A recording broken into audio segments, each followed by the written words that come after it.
جاء لسان آخر يقول على أن من الضروري والأساسي هو على أن المنطقة انتقلت من فقط حصر حقوق الإنسان حول ما هو سياسي، وتكلم عن الحقوق الاجتماعية والاقتصادية التي أصبح من الأساسي معالجتها.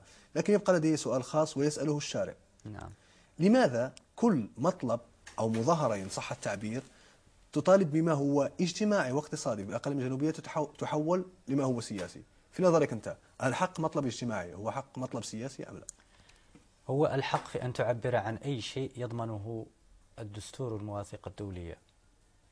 دستور المملكة المغربية وقوانينها كلها متجاوبة مع هذه المتطلبات، إلا أننا يجب أن نفهم أننا إن شخصنا تشخيصا حقيقيا لمشاكلنا الاجتماعية لن نسقط فيها فوات أن نطالب مطالب أخرى لا تعني ما نحن بصدد النضال من أجله، ثم أن نفهم أن هناك العديد ممن يرغبون في إسقاط مجموعة من العباءات على مجموعة من الحراكات الاجتماعية والاقتصادية، وأن لا نغيب أنه فعلا في المنطقة عولجت مجموعة من المشاكل على المستوى الاجتماعي وعلى المستوى التنموي، وهذا ما معبر عنه على مستوى البنى التحتية، إلا أن هناك الحاجة دائما إلى الاستمرار في الرفع وللاستمرار في تدبير حقيقي متجاوب مع انتظارات المواطنين، وأن لا نصنع انتظارات ونحن لا نملك لها ما يمكن أن نقدمه.